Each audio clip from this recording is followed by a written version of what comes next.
Welcome. If you want to set up screen lock in your HUAWEI Mate 10 Lite, for the first you have to go for the settings. Right now you have to go for the security and the privacy.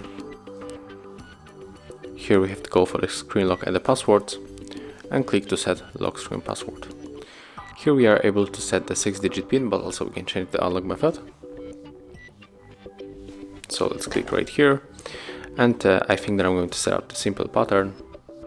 So draw your pattern, draw it one more time, click done.